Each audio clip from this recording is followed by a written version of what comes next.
500 BCE to 600 BCE. The coming of the Aryans. The Harappan civilization started to stagnate by 1500 BCE. Around this time, the Aryans began to arrive in India. Historians believe that the Aryans were a cultured race of people who lived in Central Asia. As their population grew, they had to move out of their homeland to look for new pastures for their animals and places to live. Some of them migrated to India and came to be known as the Indo-Aryans. The Aryans came to India in stages and gradually settled in the Gangetic plains. The phases of the Vedic period. There are two main phases of the Vedic period: the early Vedic period, 1500 BCE to 1000 BCE, and the later Vedic period, 1000 BCE to 600 BCE. During the early Vedic period, the Aryans settled in the Sapta Sindhu region and called it Brahmavarta, or land of the gods. In the later Vedic period, the Aryans moved to the Gangetic Valley and named it Aryavarta, or land of the Aryans. Vedic literature. The religious literature of the Aryans are known as the Vedas. There are 4 Vedas: Rigved, Atharvaved, Samaved, and Yajurved. These texts were composed verbally and passed down orally from generation to generation till they were finally written down. Brahman, the Upanishads, the Puran, and the 2 epics, Ramayana and Mahabharata, are the other important religious texts of the Aryans. These books are collectively known as the Vedic literature.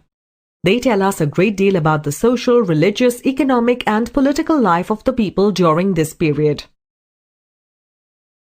Political organization. During the early Vedic period, the Aryans organized themselves into tribes called Jana.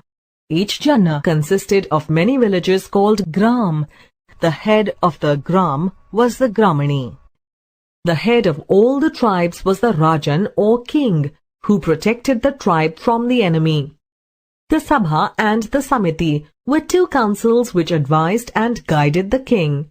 He was also assisted by the Purohit, religious advisor, and the Senani, commander-in-chief of the army. During the later Vedic period, the small tribes grew into large kingdoms. The king became very powerful and kingship became hereditary.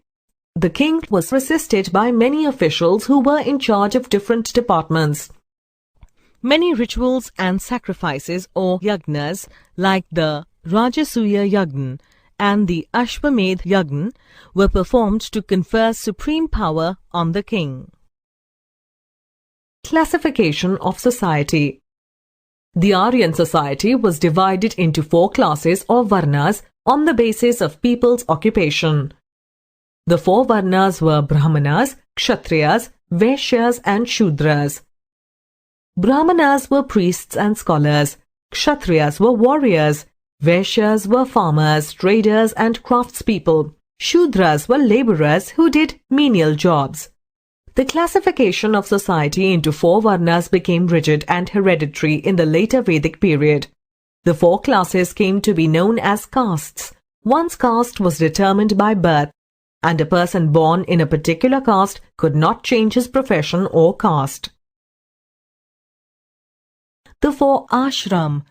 The life of an Aryan was divided into 4 stages or ashram. Brahmacharya was the first stage, when a person stayed with his guru and received education. Grihast was the second stage, when a person married and led the life of a householder. Vanaprasth was the third stage, when one gave up worldly life and went to the forest to meditate. Sannyas was the last stage, when one became an ascetic. Economic life of the Aryans. In the early Vedic period, the Aryans, who were nomads, began to settle down. They practiced agriculture and reared livestock. Other than those involved with agriculture, there were also chariot makers, potters, leather workers, and weavers. By the later Vedic period, the Aryans led a settled life. Agriculture became their main occupation. They improved their farming implements and became prosperous. The towns and cities grew during this period. Trade developed by the barter system. During this time, many people used painted grey vessels, which have been found in many sites in northern India. Religion. The Aryans used to worship one supreme power who created the universe. They also worshipped the forces of nature in the forms of gods and goddesses.